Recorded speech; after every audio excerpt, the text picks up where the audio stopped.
Hello, and welcome to my dining room. From a different perspective today, we'll talk about that in a minute. This is episode 21 of the Live and Learn Knitting Podcast. My name is Anne or Annie, and I'm coming to you from the banks of the Mississippi River in western Wisconsin. And yes, it is Tuesday, July 2nd. It's a holiday week for us here in the U.S. Thursday we'll have a day off. And anyway, today it was and still is kind of overcast and dreary, and we've had misty rain off and on. We had heavier rain overnight again, and it's chilly and cold. So it's a good day to stay inside for a bit and talk about knitting. I could be working out in the yard there. It's just misty and that, but I had an appointment earlier this morning, and I actually tried to record before that, and it was too rushed and too scattered and odd. So this is take 2, I think. So we will start. And as I said, this podcast is about living and learning, and what I'm learning from all the creations that I do and that I make. And we've got some lessons learned today for sure, I think, or I'm in the middle of lessons learned. Yeah, it's something. So before we get into all that, I want to say thank you very much for all the wonderful comments and everything from the last episode. I was overwhelmed. It was let's say a smash success, because it had so many views and brought so many new subscribers, which really surprised me. And I'm just delighted and welcome everyone who's new. Thanks for reaching out. It was great to see where everyone was coming from. I'm amazed, Finland and Denmark and the Netherlands and Germany, Australia.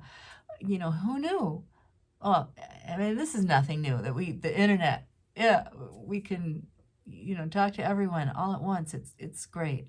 But it's always when that happens, just a delightful surprise. So I really appreciate it. And yeah, it just warms my heart. So I have a couple announcements or updates on the last episode. The first one is I want to update on the Gentle Rain sweater just a bit, because I did get a chance after the last episode to wear it twice. One day it was a sunny day and it was mid-70s, and we were having our outside knitting group like we do every week, and I thought, well, I'll wear it so that my friends can see it. And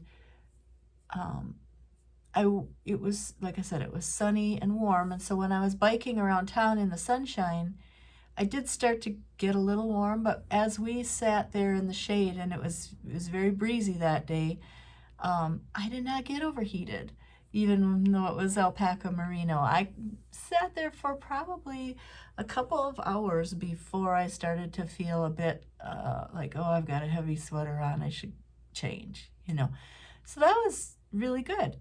And then a few days after that, it was a day like today where it's chilly, excuse me, chillier, kind of drizzly, kind of damp. And in fact, I don't know if I had any of the windows open. If I did, they were just cracked a bit to get fresh air in, and then that was bringing in the chill. So I wore it all day that day. So to say it's not a summer sweater, that is a that's not true. That's an error on my part. It can be a summer sweater. And actually, having the shorter sleeves, that was fine for those days. And I even, that second day that I wore it, it got nice enough to go outside, and I thought, well, it's late in the afternoon. I really don't want to change into my grubby garden clothes and get all dirty, but I should do something out there. I should, So I kept on the sweater and my flowy green pants, and the cats and we went outside, and I deadheaded, and I gently pulled weeds, and we sat on the grass together, and it was lovely. Lovely to be outside wearing that sweater. And yeah, so I really do appreciate it. I think I'm going to stick with it as is for the rest of this summer, and that just might be how it is. Maybe I'll make another one, different colorway, and put long sleeves on it in the future. But for now, that sweater is staying like it is, and I am really enjoying it. And yes, it can be a summer sweater. And we are all in different climates, different parts of the world, and we have air conditioning to deal with and everything. So our clothing, all of it has its place and its purpose. So I'm very happy with it. And it was very comfortable to wear. It is starting to feel like just a good throw it on and enjoy sweater. And that's the point. That's the point of all the knitting. So very happy. The other thing I want to talk about just a tiny bit is I talked about the ads last time, and a couple of you gave suggestions about turning off the ads in YouTube, and some of that was sort of helpful. I did try. I found a spot where I could turn it off, but also there was this little pop-up that said YouTube might still put them in anyway. And also some of the directions, if you Google, how to do that, some of those directions aren't correct anymore. Like there wasn't a drop-down menu for me to turn off monetization for every video. So I tried what I could do, and someone else mentioned that viewers could use an ad blocker, and I don't have any experience with ad blockers, even to say what kind is a good one or a bad one, or if they're free or cost money. I don't know, but that might be something. If ads on YouTube and other places bother you, you might look into that as well. But the other thing that I did was I did a little experiment, and because I have a bunch of different devices, and I thought, sometimes I see ads and sometimes I don't. And it just got me to thinking why. So I tried a bunch of different devices and watched. I had that podcast on that episode while I was cleaning and doing other things. And if I would see it stop for an ad, or hear an ad come on, I'd stop and I made a hashtag on my notebook here. And it was interesting because the Chromebook that I have had that had 7 ad breaks in it. When I watched it on my laptop, my PC, that had 6. On my iPhone, there were 5. On my iPad, there were 6. On my Roku TV, on the little YouTube app there were only 3. When I cast from my phone to the Roku TV, there were 5. Why? But here's the winner. The winner for me, and maybe the winner for you if try it anyway. But when I cast in one of those Google Chromecast thingies, when I cast from my iPhone to the TV or my iPad to the TV, I got 0 ads. And then if I let that episode play out and then another one start, there would be an ad in between, but one. And then the next video would start, and no ads. So I am not sure why that happened, but that could be a workaround as well. And I had got to thinking about that because I know I had seen ads in podcasts and before, but not always. And I don't think it's the presenters necessarily shutting them on or turning them on or off. I think it's a device thing maybe. So give that a try. And they're just I don't want to say a necessary evil, but just another thing we all have to work through in our own way, I guess, is a good way to say it. And I'm sorry, like I said, I'm sorry if they keep popping up here. A few is fine, but boy, every few minutes, that's excessive, especially in a short podcast. That last episode was 40 minutes, so to have 6 or 7 ads, that's every 5 minutes, just about. That's too much. So just that update, and then, I'll talk just briefly about what I'm wearing. Flicker just flew by and landed in the walnut tree. Ooh, there might be 2 of them. That's exciting. I like flickers. Anyway, what I'm wearing, this is a very old cardigan that I just threw on because it's a little chilly. Oh, there's a little hole right there. This is probably 40 years old. It's probably a bottom up construction. I don't remember if I followed a pattern or if I did the percentage system. I think I followed a pattern from who knows where. And what yarn is this?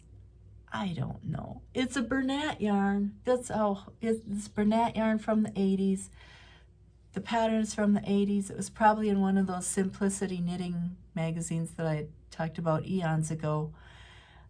I was trying to look up the name of this, what it was called. I am not sure. And I'll tell you something, you can barely tell. What color do you think this is? It used to be pink. I don't know if it even does this anymore. But for a long time, I always had these cuffs rolled up. And for a long time, when I'd roll the cuffs down, you could still see the pink. It was bright pink, or not bright, but not, fuchsia, electric, hot pink. But it was pink. And over all these years, it's faded. But it's still a very comfortable throw-it-on sweater.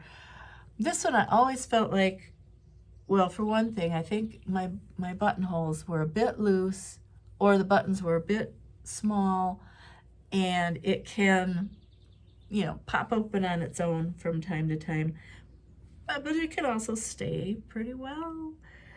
And the V-neck is a bit open, so sometimes it wants to sort of fall off the shoulders. It doesn't, but for the most part, it just kind of depends on what I'm wearing underneath, too, how that affects. This shirt seems to kind of want to grab it a little bit and keep it in place, which is a good thing. So, I just threw it on today because my friend Peg says I should always wear something I made. So, we'll see how long that lasts. I need to keep going and knitting more things. Running out of old stuff to show you. And it's, it's just I do like it a lot. I like tweedy yarns. You can kind of see in the back.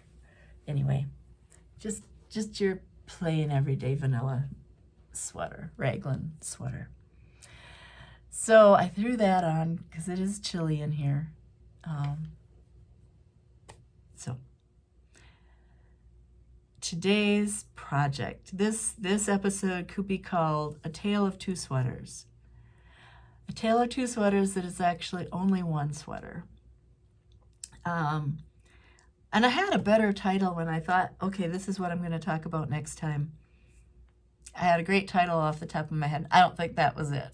But by the time I found my notebook and went to write everything down, found a good pen, I had to go through pens last week, and, none of them were writing, so I was throwing them out and finding pens, and anyway. So the title left my head. But, this is, when I watch podcasts, I kind of ponder over why so many podcasters like to show, well, here's my whip.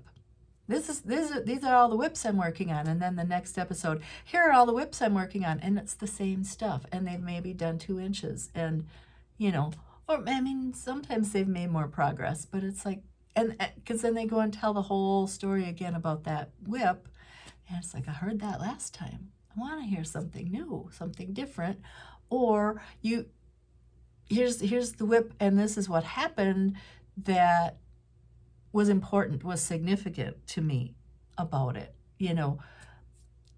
And a lot of times it's not. It's just like, I did 3 more inches, boom, and then here's the next one. I did 2 inches on this, and boom. And it's like, okay, all right. Yeah, yeah. I mean, I'm not trying to be too critical, but I didn't want to show whips on this podcast because of that. I wanted to just talk about the things that I learned during a project, or what I found useful, found helpful about the pattern, that kind of thing, And I really haven't done it yet, but I really want to start talking about some history. Maybe I've done a little bit, but some of the history of knitting and certain types of projects and that kind of thing. Because that's really what fascinates me, is the history and where do things come from, and how did it all evolve into what it is today. So we'll get to that in the future. But today I have, yes, the tale of 2 sweaters that's only 1 sweater. And this is also not my oldest whip by any means, but it is an old whip. And when I say old, I started this in, I had it written down, the initial start. It was January of 2018. So it's going on 6 years now. February of 2018. And yeah, over 6 years, which is too long. And the sad thing is that if it was for me, no big deal. But it's not. This was a special request project by my cousin for her daughter, who maybe 6 years ago had just graduated college. And I feel really bad that it's not completed. And it's kind of hanging over me. And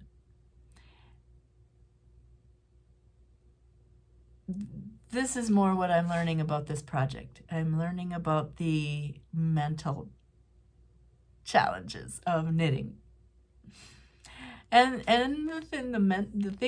the pressures that we put on ourselves sometimes as knitters and creators.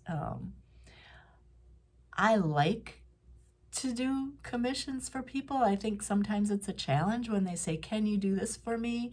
And, can you design this? Can you create that? And I say, yes, it can, and it's fun. And they're so amazed sometimes, especially if they're non-knitters, completely. They are like, wow, that's exactly how I wanted it, what I was thinking. And wow, you made it happen. That's great. But it can also be kind of burdensome, to have all of these. What if it's not what they wanted? What if it doesn't turn out how they expected? That's a lot of pressure. So Lauren, who I'm making this sweater for, she came over one day and at the beginning, and I took her measurements, and we went through Ravelry and looked at patterns and talked about a lot of different projects and sweater styles and types and everything. And she wanted a cardigan, and so she was looking through a lot of different things, and we did some filters in that too, and we talked about what kind of yarn and construction and everything. And so she picked out this sweater, and it is the Chimera by Carol Feller. And Carol Feller is an Irish designer, and she does some really nice designs and writes really good patterns. I'm really liking this. Here are some more photos of the Chimera from different angles. Let me see here if I can show there. So it's kind of hard to see in these photos, but there is a band of texture across the bust or upper bust, and it goes down the sleeves. On the underside, your sleeve shaping is on top of that, which is really kind of unique. And then that goes, you got texture coming down the fronts, and then a button band. And there, if you can see, it'll sort of show up better in the sweater when I hold it up. You can see there's texture down the back, and then there's that texture going out the sides. Because what you do is you start here with this little square or rectangle of texture knitting, and you go so far, and then you pick up around that, and that's picking up over the front and back, and you cast on some stitches too for the neck edge. And then so you kind of go around, and you get your neck coming this way and the upper back going out towards the sleeves. And once you're here with your sleeves, you stop and join and pick up at the base of that texture pattern for your body. And that's how you get your sleeve opening, your arm side, and then you start knitting down for the body.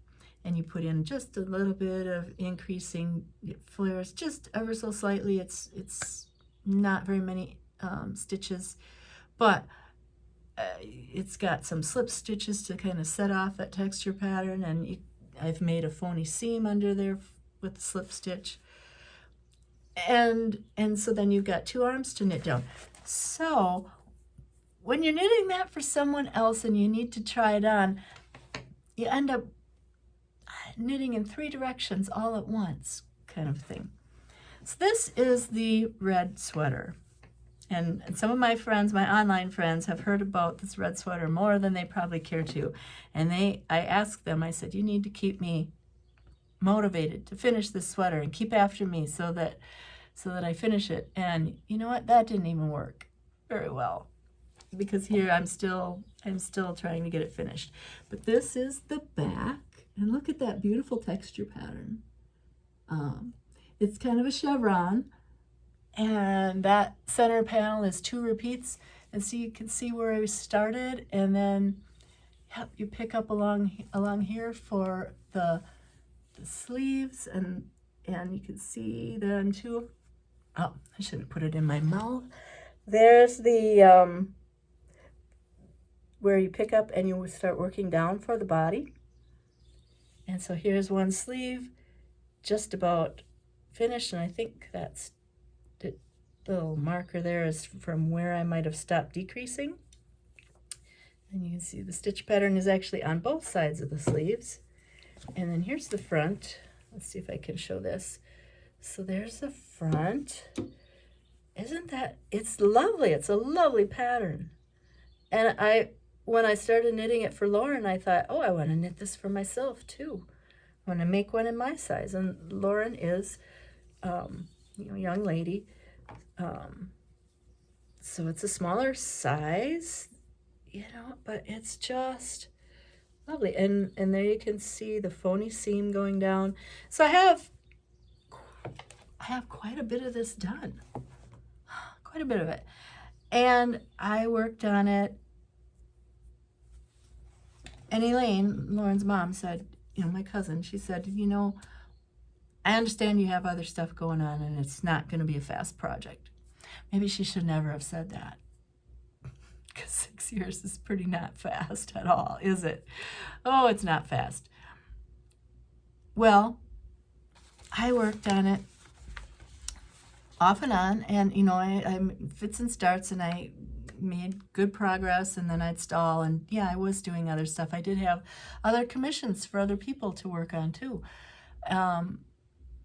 So it would languish from time to time, and then I'd pick it up.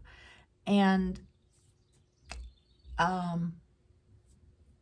in March 15th, I believe it was, 13, 14, 15, somewhere around there, 2020, we got together, and I had Lauren try on the sweater, and made some notations of how much more I had to do for sleeves and how much longer I had to do for the body.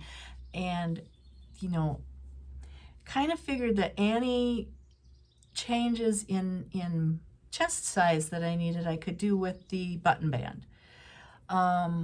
You know, maybe make it a little deeper if I needed to. So I took notes on that fitting, and then the pandemic hit. And I still was working on the sweater, but, you know, we couldn't get together, which for months. So to try on the sweater again. So it languished, and I got this urge that I did need to finish projects and work on unfinished projects a lot. But I started some other, you know, I also started things, and so many projects. And yeah, the red sweater, it sat and it sat and it sat. And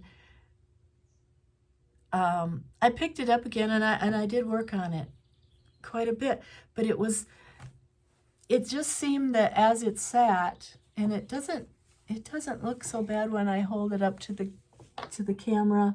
I mean, it looks great actually, but I lost confidence in this sweater.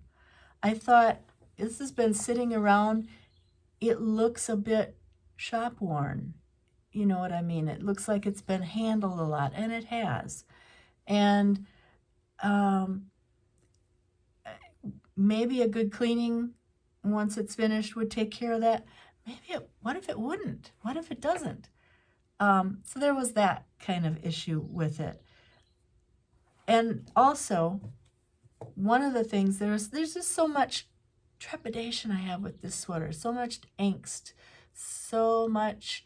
If it was a sweater for me, I could probably figure this out, or know if this was important or not, or make, you know, some different decisions. But since it's not, it's hard to, I'm second guessing myself a lot. And one of the things I'm second guessing myself on is the yarn. This is my swatch. This is not a big enough swatch, you know. Anybody's going to tell you. I mean, some people, and there's cat hair on this swatch. Some people are going to tell you they don't swatch at all. Well, I like to swatch. I do. But all I did was swatch the texture pattern. And I thought, oh, yeah, this will be enough. Well, this yarn for the sweater is Malabrigo Rios, which is a lovely soft yarn, but it's a superwash wool yarn. And we know, I think I started this right on the cusp of discovering superwashes, especially modern superwash yarns, propensity to stretch, to lose their elasticity, to just, you know, become very unstable, let's say. So that really worried me about this red sweater, that, well, what if when I wash it and block it, it just becomes this limp mess, you know? And I was sort of figuring in that, superwash, it's going to grow a bit. So I was trying to make it a little bit smaller, a little bit shorter, and that kind of thing, so that when I did wash it, and that, it, you know, because I know it's going to relax and bloom. That's what sweaters do. But I just wasn't sure how much overall. And I know this was not enough to tell me that. I did wash and block this. It wasn't enough. But also, you know, a whole sweater, the weight of it is going to affect it more than any size swatch can tell you. It's just proportionally more. So there's that quandary that was just messing with my mind. And yeah, it sat and it sat. And then the thing is, I lost my pattern. I mean, I had the pattern, but I hadn't even, I printed out all the pages and I hadn't even stapled them together. And so there was the pattern, plus then there's this tips section. which I had also printed out. And all of these pages, and I'm not sure, there's maybe 10 or so pages here, were all messed up and falling apart because I was, working the paper so much that it was just the creases that were coming apart at the seams. I had the chart. This is the chart page, and I'm not going to show you the chart. Had, I folded it up like this so I could see the chart more easily. I lost that. And it's like, yeah, you can just go print one out, but there was, where is it? Where is it? What did I do with it? And when I did put all of my pages back together after having it set for so long, luckily, I had started a Ravelry project page for this, and I had put all Lauren's measurements in there, but I never put down what size needles I was using. I never put down what size I was making for her. And so I went through the pattern, and I was looking at what I had circled and what my notes were and what stitch counts were. Nothing made any sense. Nothing. So I know I added a couple stitches for selvage. I did that. But yet, taking that into account, none of my stitch counts matched up with a size anywhere near Lauren's size. So I thought, what the heck was I doing? And I just really tried to find my way again. I thought, well, it doesn't matter. You just keep going with what you've got, and it will work out.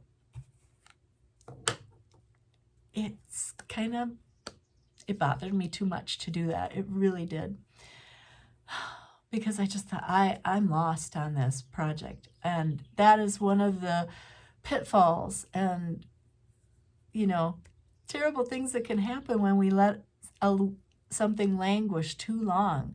We can pick it up and have, especially with, I had notes, but they were rubbish notes. I had made a lot of notes and marks on the pattern itself, and none of those things made sense to me. There were rows of hashtags, there were rows of numbers and everything, but nothing that said what that meant or what that was attached to. Is this a sleeve notation? Is this a body notation? And because I was going in 3 directions at once, trying to, do the sleeve shaping evenly and do the body, shaping, and I had all these cryptic notes that were horrid, just horrid to try and understand and figure out. So this winter I thought, I have got, my New Year's resolution is finish this sweater, because I really wanted to get it done last summer, and I had worked on it, and we were going to meet up last July. I knew my cousin and her family were going to be coming to town for an event, and so I'd sent her a message, and she didn't see the message. So I was at the pool the day they were here, and we just kind of missed meeting up with each other. And I thought, she doesn't live that far away, maybe 25, 30 miles away and a couple towns away.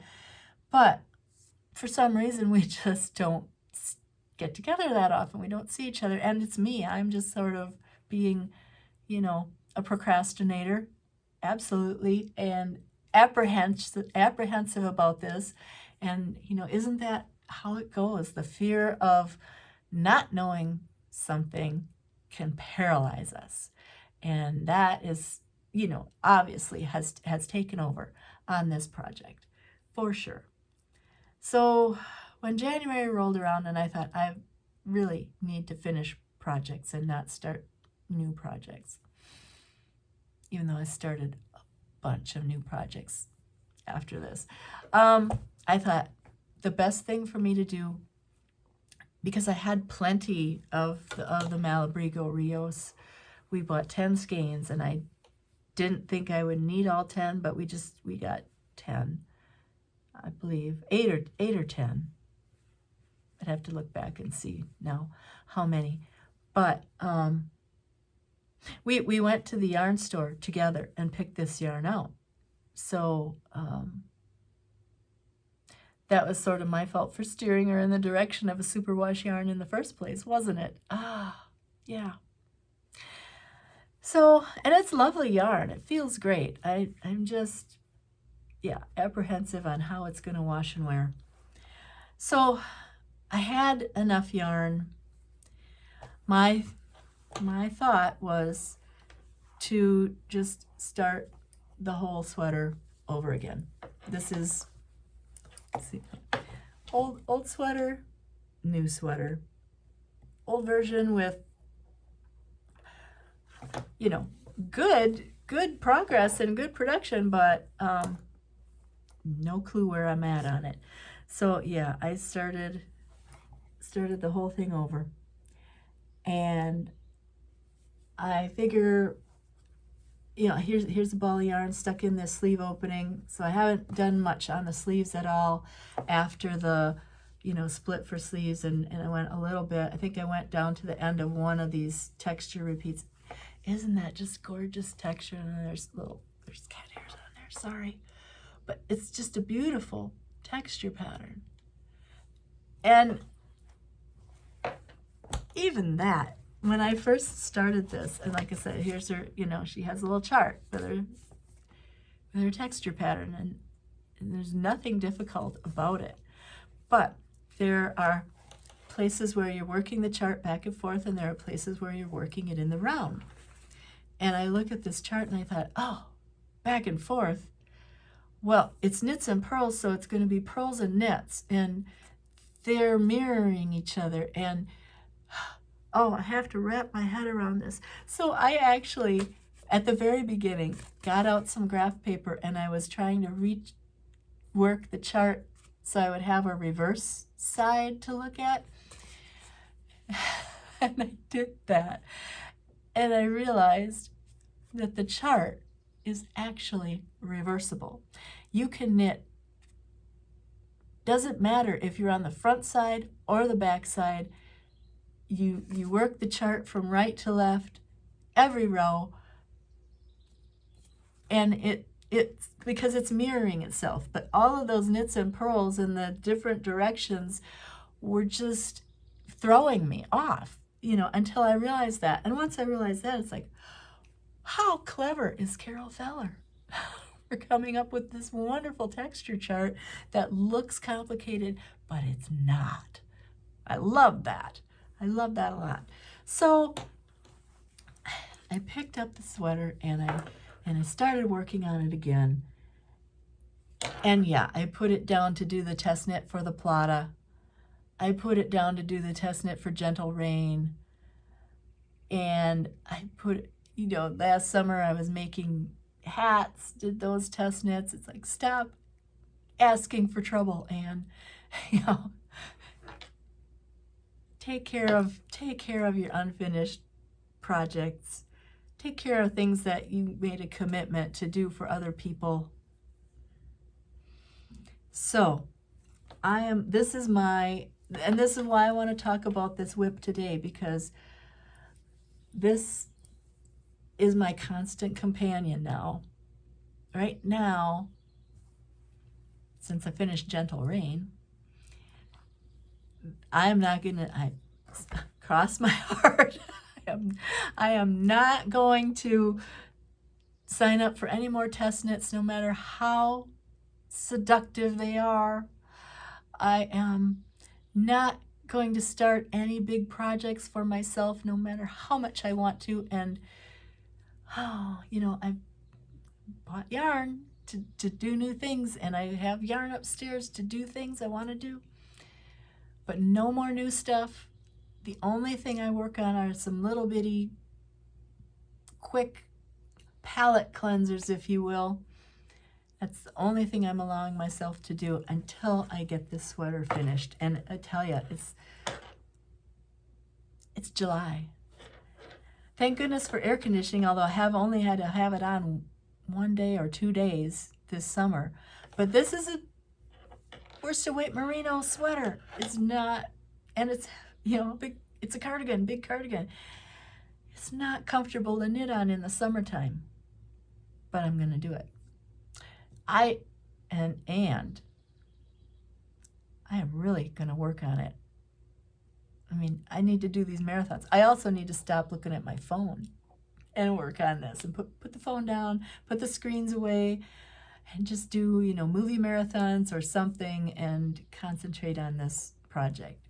Because in a week and a half, that village festival where we didn't hook up last year, that's coming around again. And maybe they're coming back. And even if they're not, I really need to get in touch with Elaine and say, hey, let's get this project finished. I am so sorry.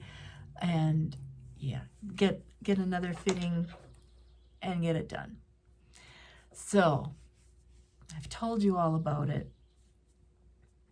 I like to think that's going to keep me honest and keep me on track. I hope it will.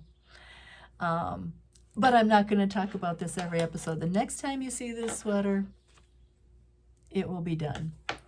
So if I do another episode in 2 weeks and I don't have the sweater done, we'll be talking about something else. Some other old finished project. Nothing new. Nothing new. So that's a lot of what I've learned. It's like, and I also learned, don't beat yourself up about it. I'm putting a lot of this burden on myself. I realize that. And it should be a fun thing. And it is still fun. It is. I'm enjoying the knit when I actually sit down and work on it.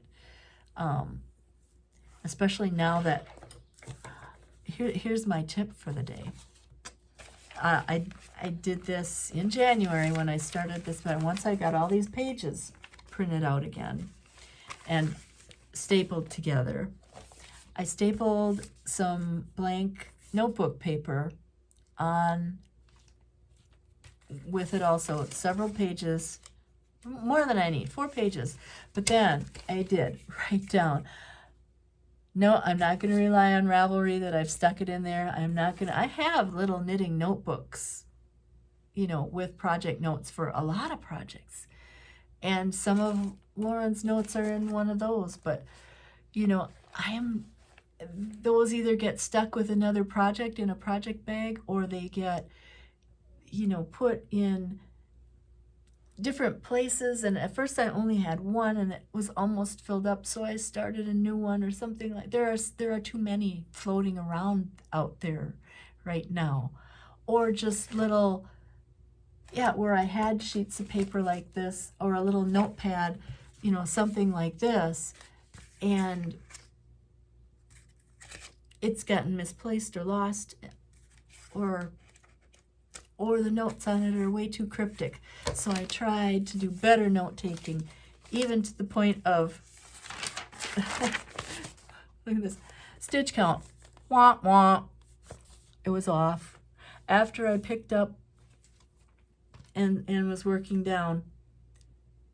Yeah. That was only, let's see, I had done just a couple rows of one repeat of the pattern, and I stopped and I counted and it was off, and I had missed an increase in one of the side panels, and so it was only off by 1 stitch, and I put that 1 stitch back in where it needed to be, but there's much better note taking on this. I'm trying to learn that, to be more intentional, so that I could, if I do, and not this project, but if I do stop a project in the future and don't pick it up for a while, that I have good enough notes that I know right where I left off, and that it makes sense. It's a hard thing to do because we get so carried away in our knitting, and there's always this, it's late, I'll remember where I am in the morning. I might not even remember the next day, I can't trust on some things, yes, obviously. This is a little more complex than a plain, top-down raglan or something like that. So Yeah, better note-taking was very important. So I am, yeah, I am dedicated now to the red sweater. And yeah, because just look how nice that is. I mean, wouldn't you like to wear that? I think she'll really, and she liked it when the day she did try it on. She really liked it and thought it was good. So yeah, I really do want to get it finished. And then I can exhale a little bit. And after that, I will do something purely for fun. Well, I have the DRK Everyday Sweater started already, and I have only gotten just a little bit of that done, and that'll be for fun. And there are some things I want to do for winter. Anyway, so yes, top priority, definitely top priority. And oh, I would love to have it done in 2 weeks and show you the finished product. That's a lot to ask. We'll see. Fingers crossed, hey? Send me all your good vibes for finishing the sweater. I know I tried that once before with my online friends. We'll see if it works this time, because there are more of you out there now. Yeah, okay. I hope that you don't have whips as old as this, or whips as befuddling as this, that you can't figure out where you left off.